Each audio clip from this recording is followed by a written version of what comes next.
Pessoal, hoje a gente vai conversar sobre a ordem Diptera. A gente já sabe que Di é 2 e Ptera é asa. Então, todos os integrantes dessa ordem apresentam como característica a presença de um único par de asas. Sejam moscas, sejam mosquitos, sejam pernilongos, borrachudos. Então, todos esses indivíduos fazem parte da ordem Diptera, duas asas. No caso, o primeiro par, porque o segundo a gente já sabe que é atrofiado, transformado em forma de halteres ou balancins. Então, assim, o que a gente vai ver nessa aula? A gente vai conversar alguns aspectos morfológicos, biologia e importância da ordem. Pessoal, normalmente a gente apresenta a importância agrícola apenas, mas devido à importância, à relevância dos dípteros, a gente vai conversar também sobre aspectos, sobre a importância desses indivíduos do ponto de vista médico e também médico veterinário, ok? Então vamos lá. Com relação à morfologia, a gente vai começar pelo tagma sensorial, a cabeça. Então percebam uma coisa. Os dípteros têm uma ampla cabeça e ela, em geral, ela é móvel. Além disso, eles possuem grandes olhos compostos formados por muitos omatídeos em suas laterais. E uma outra característica, podem apresentar ocelos ou não. Tá? Então, os indivíduos, quando apresentam ocelos, normalmente eles ocorrem em um número de 3 e eles recebem uma denominação de triângulo ocelar, devido à disposição deles. E eles ficam localizados aqui, ó, no vértice da cabeça, tá? Então, já que eu toquei no assunto de vértice da cabeça, essa é uma das características utilizadas eventualmente para a separação de alguns grupos. Olha que interessante. No caso da família Psyllidae e Pipunculidae, uma das situações, uma das características morfológicas que separam os grupos, por exemplo, os Acílides apresentam um vértice aprofundado, enquanto os Pipunculidae não. Tá? Então, essa é uma das características que faz com que separe um grupo do outro. No caso, por exemplo, esse aqui é um Pipunculide e aqui nós temos um Acílide, onde muitos indivíduos do grupo eles são predadores. Tranquilo? Uma outra característica que nós temos na cabeça diz respeito às antenas. Pessoal, presta atenção aqui, ó. Com relação às antenas, as mais comuns, tá? São aristadas, estiliformes, filiformes e plumosas. E baseado na estrutura das antenas, no tamanho dessas antenas, nós podemos dividir os dípteros em duas subordens. Subordem Brachycera e subordem Nematocera. Então, os indivíduos, os integrantes da subordem Brachycera, eles apresentam antenas curtas, enquanto os integrantes da subordem Nematocera apresentam antenas longas. Ok, Alex. Mas o que é uma antena curta e o que é uma antena longa? Isso é muito subjetivo. Então, pessoal, atentem aqui, ó. No caso das antenas longas, elas têm alguma coisa entre 6 e 14 antenômeros e geralmente elas são mais longas do que o tórax do inseto, tá? Então, a percepção do que é longo. Já no caso de antenas curtas,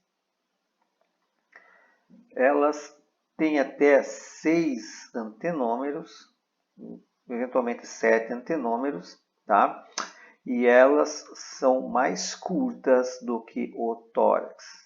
Então, baseado no tamanho da antena, posso separar duas subordens.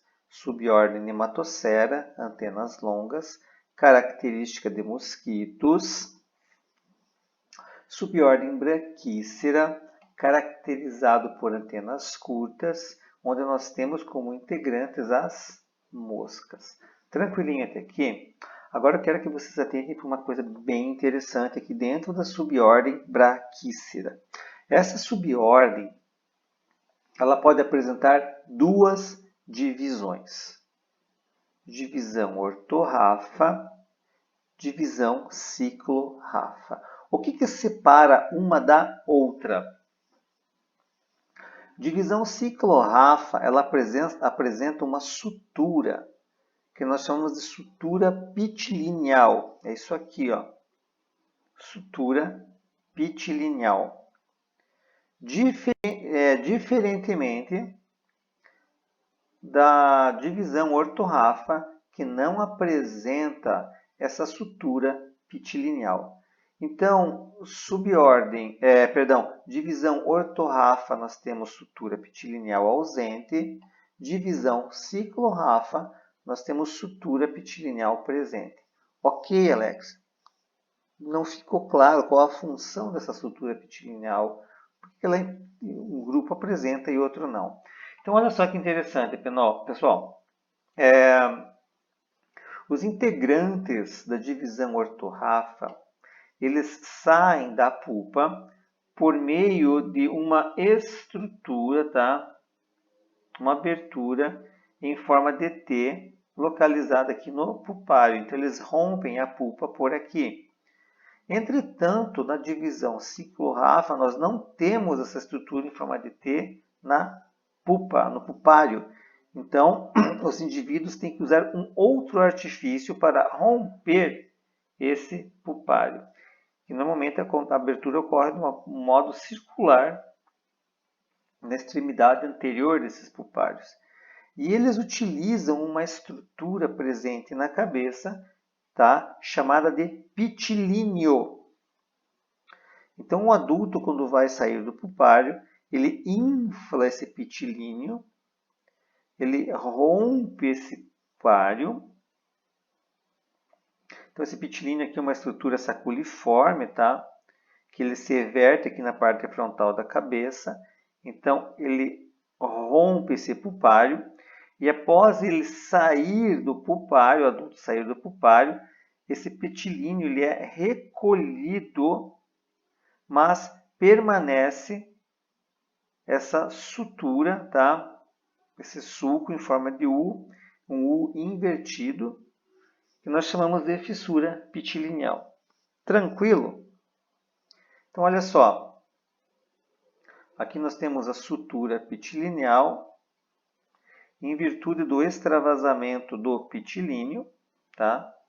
E o posterior recolhimento desse pitilíneo. E permaneceu esse sulco, característico da divisão ciclorrafa, tá? Alex, eu não entendi direito ainda, então vamos lá. Então, olha só, aqui nós temos uma pupa, um pupário, e o adulto ele vai ter que romper esse pupário. Então, ele utiliza essa estrutura saculiforme chamada de pitilíneo. Ele infla esse pitilíneo para promover o rompimento da pupa, tá? Após o rompimento do pupário, ele recolhe esse pitilíneo e aquela fissura permanece na cabeça do inseto. É uma coisa mais ou menos assim, pessoal. Atentem aqui.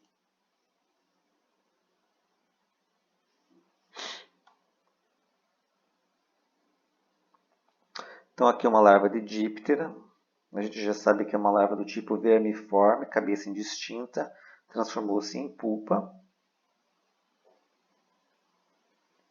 Os adultos já estão próximos à emergência.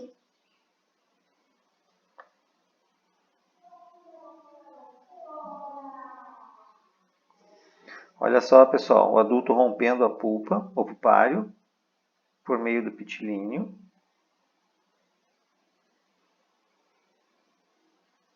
Percebam como ele infla esse pitilíneo.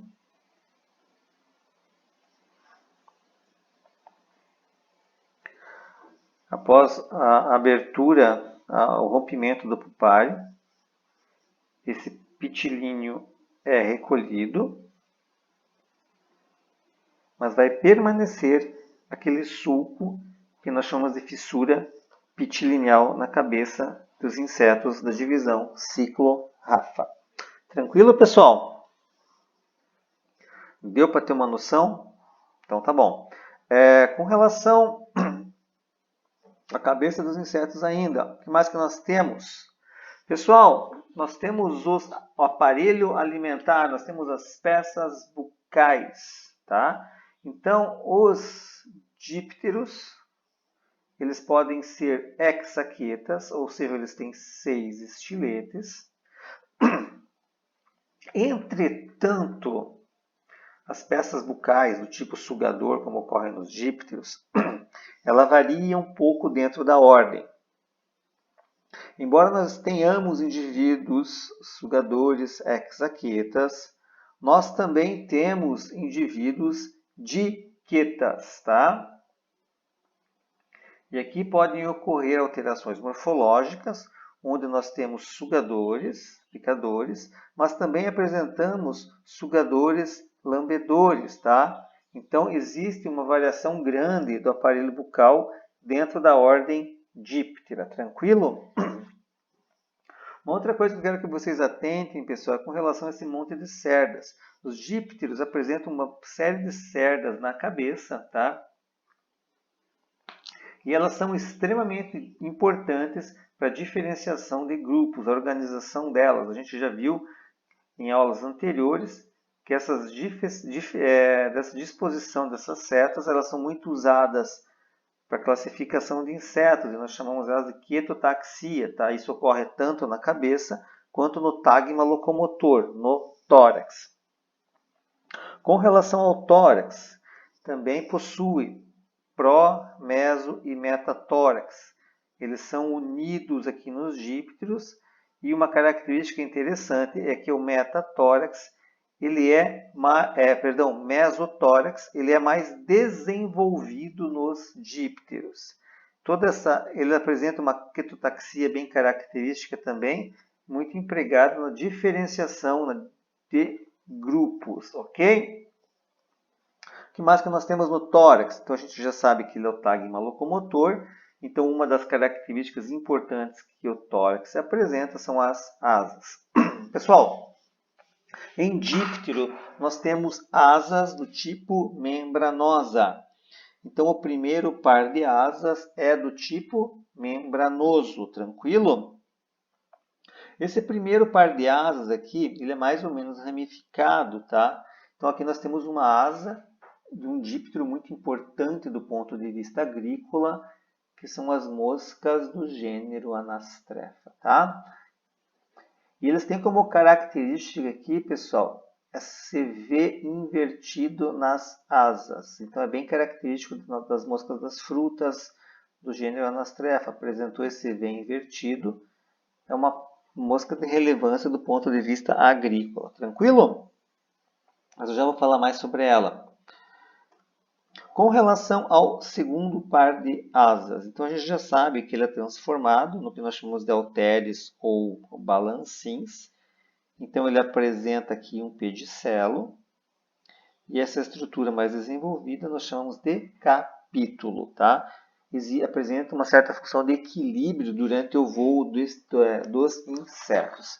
Suave até aqui? O que mais que nós temos no tórax? Mais apêndices locomotores, as pernas. Então, nesse sentido, os dípteros apresentam pernas do tipo ambulatorial, tá? O que mais que nós temos importante nessas pernas?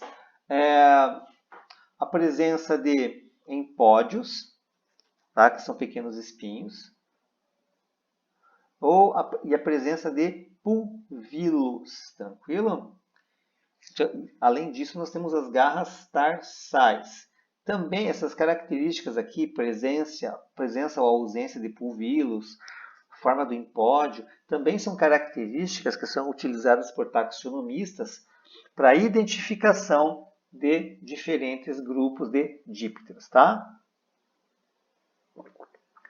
Então, como características do tórax, nós temos pró, meso e metatórax, mesotórax mais desenvolvido, primeiro par de asas membranoso, segundo par de asas atrofiado, transformado em halteres ou balancins, pernas ambulatoriais e diferenciações aqui no pós-tarso, como presença de garras, empódios e pulvílulos utilizados na identificação. Bem tranquilo. Com relação ao abdômen, pessoal, o abdômen é do tipo livre. Então, nós temos uma pequena constrição entre o tórax e o abdômen. O abdômen de dípteros não apresentam muitos apêndices, mas eu quero chamar a atenção para vocês para essas estruturas, pessoal, presentes no abdômen.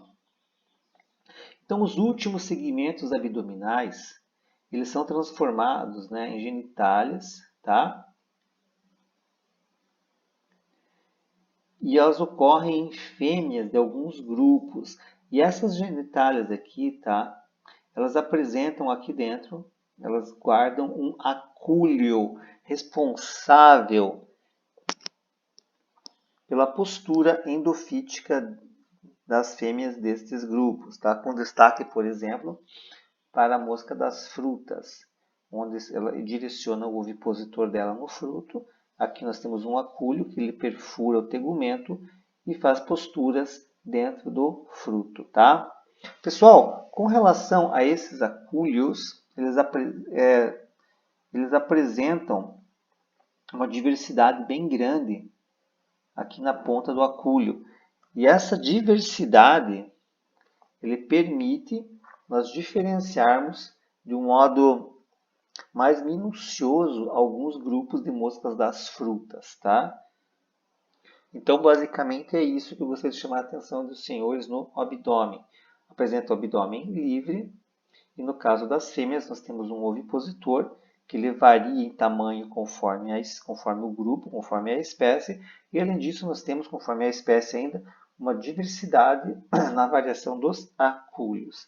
Com relação à morfologia, é bem tranquilo, né, pessoal? E com relação à biologia, então nós temos reprodução sexuada com a transferência dos espermatozoides do macho diretamente para a fêmea. Além disso, nós temos um ciclo de desenvolvimento completo. Esses indivíduos são holometábulos, então nós temos aqui fase de ovo, as fases larvais, fase de pupa, tá? Emergindo posteriormente o adulto, que nós já vimos que conforme o grupo, ele pode apresentar ou não uma estrutura chamada de pitilíneo. Tranquilo até aqui? Então, bora para frente, pessoal. Só que assim, antes de acontecer a cópula, existe nos dípteros, em alguns grupos, mais especificamente, o que nós chamamos de corte. A gente já viu isso em aulas anteriores, tá? E nos dípteros nós temos exemplos bem interessantes. Então, eu comentei com vocês, por exemplo, que pode ter aproximação a longa distância, pelo feromônio e tudo mais. E nós temos uma aproximação a curta distância, que nós chamamos de corte. Então, ela tem a função de induzir a receptividade sexual do parceiro e, além disso, é um mecanismo de reconhecimento da espécie, onde machos e fêmeas de uma mesma espécie executam um ritual muito característico daquele grupo, daquela espécie, tá? Então aqui, por exemplo, eu trouxe um exemplo de Drosófila, como funciona esse comportamento a curta distância. Mas é interessante que na mosca das frutas nós temos vários tipos de comportamento a curta distância. Olha que interessante, pessoal. No caso do Drosófila Suzuki, como o macho ele interage com a fêmea, comportamento a curta distância.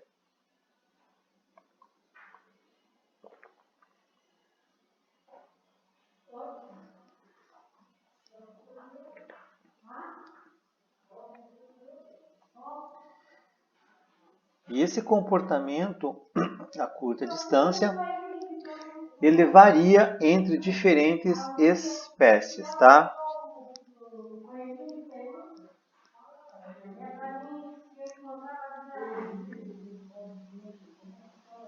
Tranquilo? Além disso, pessoal, existem dentro dos dípteros outros tipos de aproximação a curta distância, outros tipos de corte, né? Que a gente pode observar. Então a gente atenta, por exemplo, com o cuidado parental dos pais, onde o macho ele caça uma presa e oferece à fêmea. Então a gente já sabe que a fêmea vai analisar essa presa, vai ver a qualidade nutricional desse indivíduo e ela pode aceitar ou não esse dote nupcial. Se ela aceita esse dote nupcial, o macho tem sucesso ao realizar a cópula, ok? Então, se a fêmea ela aceita o dote nupcial do macho, ela vai consumir essa presa caçada pelo macho e durante o consumo dessa presa, o macho realiza a cópula, ele fecunda a fêmea. Tranquilo? Então nós temos vários tipos de comportamento a curta distância, vários tipos de corte dentro dos dípteros, tá?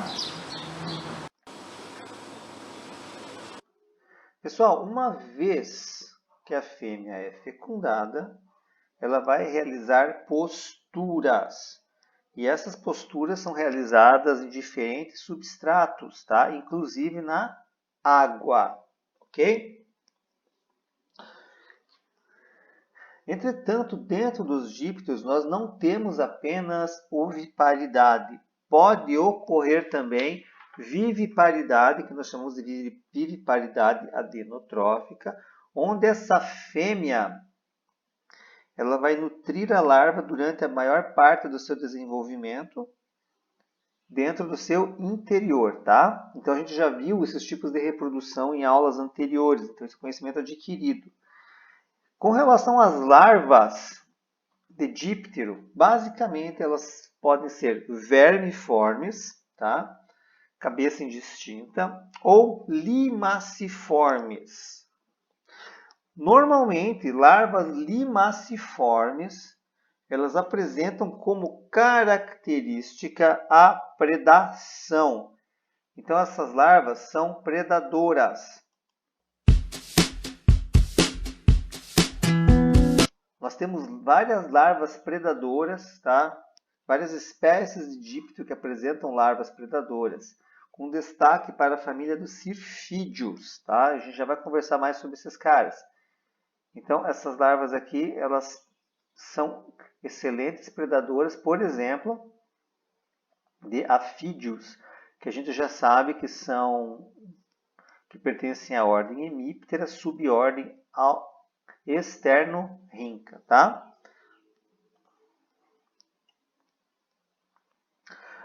Além disso, pessoal, nós temos larvas, além desse hábito terrestre que nós vimos que as larvas limaciformes apresentam e as vermiformes também, nós temos larvas de alguns grupos que possuem hábito aquático, como por exemplo as larvas dos mosquitos, tranquilo? Então nós temos tanto larvas de hábito terrestre quanto larvas de hábito aquático. E com relação às pupas, pessoal, a última fase de desenvolvimento que a gente ainda não discutiu. As pupas dentro de dípteros, tá? Podem ser coarctadas, mas também temos pulpas obtectas. A gente viu em aulas anteriores que pulpas podem ser coarctadas, obtectas ou exaradas, tá? E no caso dos dípteros, nós temos dois tipos que ocorrem dentro da ordem, coarctadas e obtectas. Lembrando, pessoal, que obtectas são pulpas muito características da ordem Lepidoptera, onde nós temos os apêndices intimamente aderidos ao corpo, tranquilo? Então, com relação à morfologia, pessoal, e um pouco da biologia, espero que seja tranquilo até agora. Uma outra característica bem importante dentro dos dípteros está associado ao mimetismo, onde muitas moscas apresentam características de indivíduos que possuem estrutura de defesa, tá? Então, embora pareçam abelhas, não são. Então, possuem mimetismo. Outra coisa interessante com relação aos dípteros está associada ao hábito alimentar. Então, nesse sentido, eles podem ser hematófagos, fitófagos, detritivos ou predadores e parasitoides. E esses indivíduos aqui, eles estão distribuídos dentro da subordem Nematocera e Brachícera, tá? Então, já contei para vocês que a subordem Nematocera, pessoal, os indivíduos integrantes apresentam antenas longas, maiores que o tórax, e temos várias famílias dentro dessa subordem. Um destaque para a família Culícide, porque nós temos vários gêneros aqui que são transmissores de doenças, de patógenos que causam doenças a humanos. Tranquilo aqui, pessoal? E já na subordem Brachícera, nós temos uma ampla diversidade de indivíduos também que apresentam vários hábitos alimentares, tá? Então, vou mostrar para vocês alguns deles. Nós temos indivíduos aqui dentro dessa subordem que apresentam importância, são bem relevantes, porque podem ser polinizadores, e a gente já sabe também que polinização é ocasionada por moscas, nós chamamos de miofilia.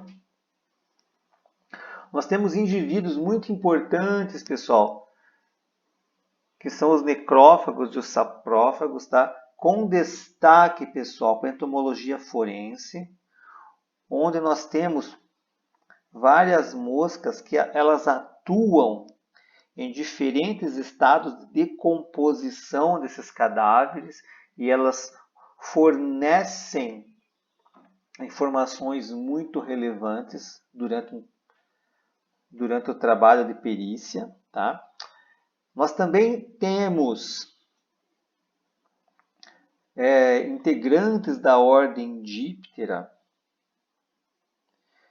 que são empregados no que nós chamamos de terapia larval. Então, nós temos, por exemplo, feridas crônicas, tá? Que são tratadas com larvas de mosca. Essas larvas, elas auxiliam na cicatrização dessas feridas de um modo bem eficiente e, além disso, elas consomem, elas eliminam esses tecidos necrosados. Tranquilo, pessoal? Então, percebam a importância dos integrantes dessa ordem. O que mais que nós temos, pessoal? Com relação a esses indivíduos, eles são utilizados em modelos de pesquisa, em modelos de estudo, que possibilitaram aos pesquisadores a ganharem 6 prêmios Nobel, utilizando moscas dípteros como organismos modelos para o seu estudo. Tranquilo? Percebam a importância desses caras. Então, do ponto de vista agrícola, nós também temos predadores muito interessantes que a gente visualiza no ambiente, tá? Tanto na fase adulta quanto na fase larval. E aqui eu quero chamar a atenção dos senhores para uma situação do ponto de vista agrícola. Existe um pesquisador da Embrapa chamado Ivan Cruz, que ele fez um comentário bem interessante, onde ele coloca que a maioria dos cirfídeos, mosca das flores, contribui no controle de pragas em diversas culturas.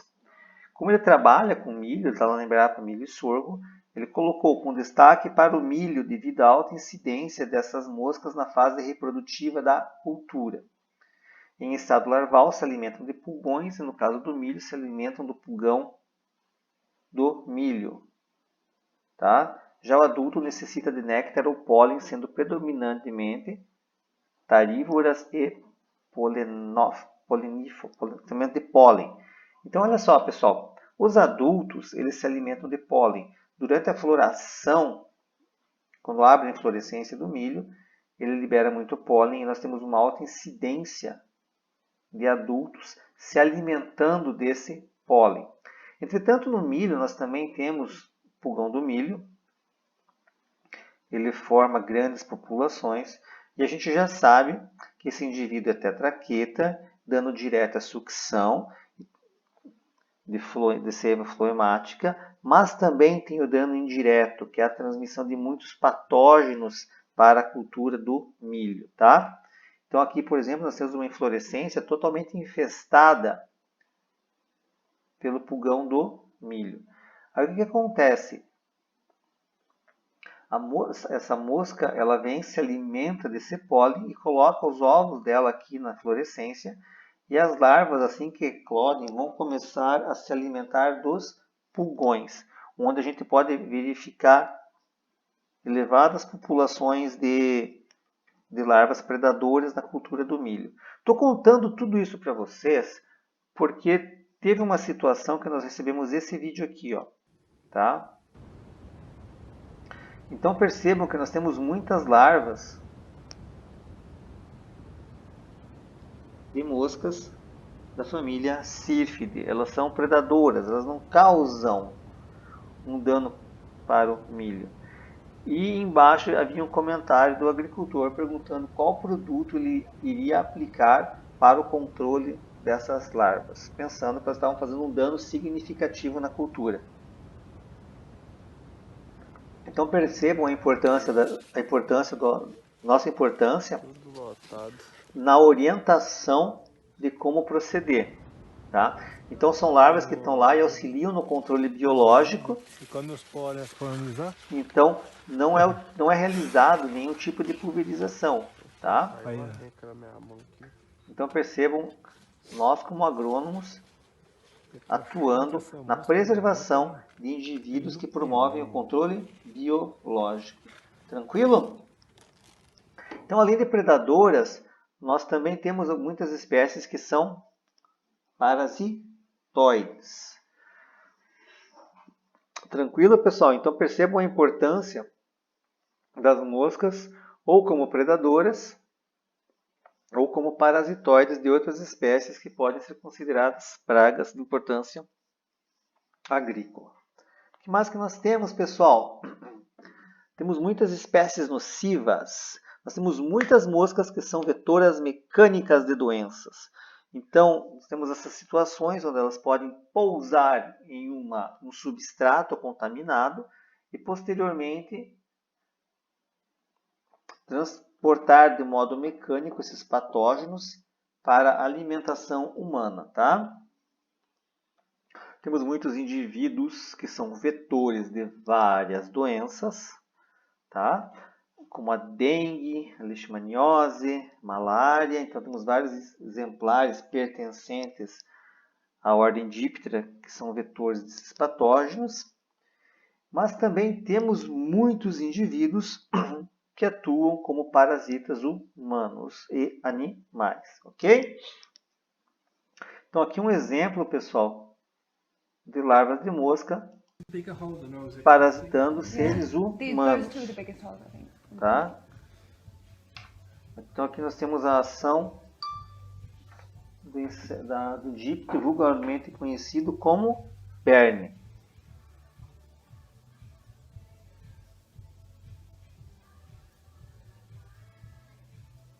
Quem tiver interesse posteriormente de ver o vídeo na sua íntegra, é só acessar o endereço postado aqui embaixo, tá?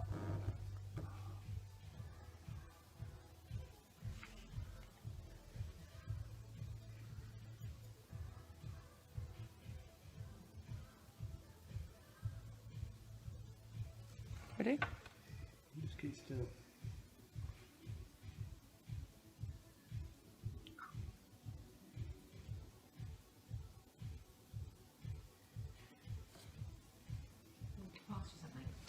No, I'm okay thanks. I just want to, I don't want it to slip. I don't know how good these forceps are. It's a big one.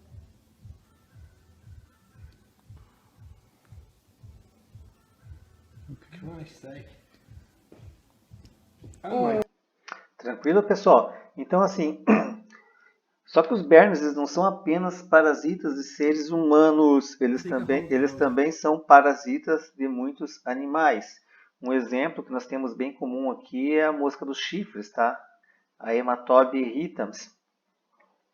onde os adultos eles se alimentam aqui do sangue dos bovinos. Isso causa uma irritação nesses animais, cessa a alimentação e, por consequência, não tem alimentação reduzida, nós temos redução de peso e, no final das contas, nós temos prejuízo para os pecuaristas, tá?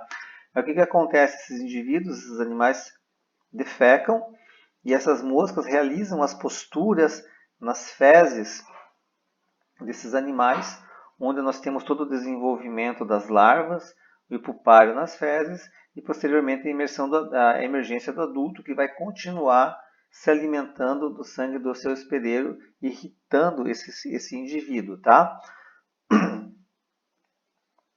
Causando todo aquele transtorno desse cessamento da alimentação, redução de peso e prejuízos financeiros, ok? Mas nós temos várias espécies que causam prejuízos do ponto de vista médico-veterinário. Além da mosca dos chifres, nós temos, por exemplo, a mosca do berne e a mosca da bicheira, tá? Então nós temos vários exemplares, várias espécies dentro da ordem dos dípteros que causam danos do ponto de vista médico-veterinário, tá? Com relação ao ponto de vista médico-veterinário, nós também temos muitas moscas hematófagas, né, como a mosca dos estábulos, a mutuca. Então percebam que o número de indivíduos é bem grande, tá? E do ponto de vista agrícola, pessoal, nós temos moscas na fase imatura, que causam muitos danos em folhas, como por exemplo a mosca minadora, que abre uma galeria, tá, nas folhas, entre a epiderme da folha e o meristema parenquimático, se alimentando dessas estruturas, defecando aqui dentro.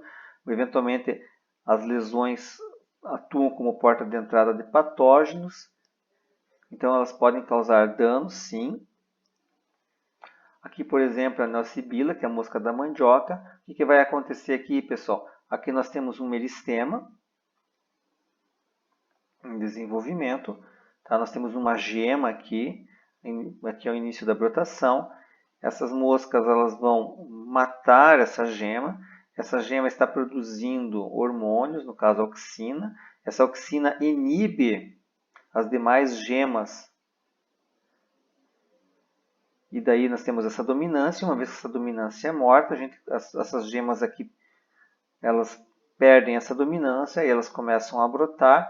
Aí nós temos um envassouramento, no caso da mandioca, e a planta que deveria investir no desenvolvimento radicular, que é o que interessa para nós do ponto de vista financeiro, ela começa a investir em desenvolvimento vegetal. Então funciona como um dreno, tá? Direcionando energia para uma outra área da planta. E além disso, a neosibila também produz galhas. O que mais que nós temos, pessoal? Temos moscas que atacam extratos madeireiros, tá? De importância para florestas, pela abertura de galerias. Ok? Então não é só do ponto de vista agrícola. Temos a mosca do sorgo, que ela causa danos nos grãos, comprometendo a qualidade desse produto. Temos também espécies de dípteros que se alimentam de sistemas radiculares. Então percebam que ele ataca praticamente todas as estruturas da planta. E finalmente temos moscas de relevância extremamente importante do ponto de vista agrícola, por se alimentarem, por exemplo, de polpa de frutos. Então nesse contexto eu quero mostrar para vocês os indivíduos que a gente pode encontrar do ponto de vista agrícola, que é indivíduos do gênero Anostrefa e indivíduos do gênero Ceratites, ambas conhecidas por mosca das frutas, tá? Então as fêmeas apresentam um ovipositor bem característico que guarda no seu interior o acúleo. Então olha só, pessoal, essas moscas elas fazem a perfuração do tegumento, colocam ovos no interior do fruto e as larvas vão se alimentar da polpa desse fruto, inviabilizando esse produto para o comércio. Tranquilo? Então o ciclo biológico é mais ou menos assim. Moscas acasalam, fêmea fará a postura no fruto. As larvas vão se alimentar desses frutos, da polpa desses frutos. Posteriormente, a planta vai abortar esse fruto. As moscas, na fase final de desenvolvimento, elas vão sair do fruto e vão empupar no solo, de onde emergirá um novo adulto, reiniciando este ciclo, tá? Então, tudo começa com a punctura da mosca, introdução do ovipositor, perfuração por meio do acúleo. Então, aqui nós temos uma característica de lesão causada pela punctura da mosca, tá? Então, aqui foi por onde o acúleo penetrou. Uma vez que esse acúleo perfura o tegumento, são realizadas as posturas, os ovos, e as larvas vão se alimentar da polpa deste fruto. Tranquilo? Vão se desenvolver aqui. Posteriormente, a planta aborta esses frutos no solo, onde o inseto vai finalizar seu ciclo. As lagartas, as larvas do timoínsceas vão sair do fruto, vão para o solo, onde vão empupar e onde irá emergir um novo adulto. Tranquilo? E do ponto de vista de manejo, isso é bem interessante, porque nós podemos encontrar moscas das frutas durante o ano todo dentro das áreas de ocorrência desses insetos, tá? Porque ela tem vários hospedeiros.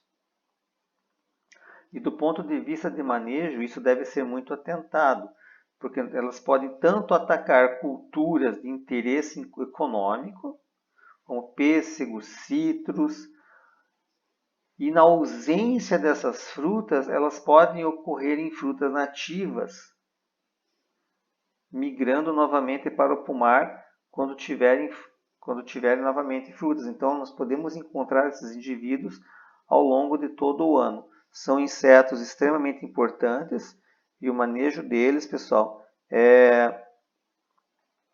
deve ser feito iniciando-se com o monitoramento, tranquilo? Então, dentro da nossa conversa, deu para ter uma noção do ponto de vista taxonômico, biológico e a importância da ordem, tanto para medicina veterinária e importância agrícola? Então é isso, pessoal. Qualquer dúvida, entre em contato via e-mail ou durante o horário da monitoria, segunda-feira de manhã, terça-feira de manhã, terça-feira de tarde ou quinta-feira de tarde, ok? Obrigado, pessoal, e até a próxima aula.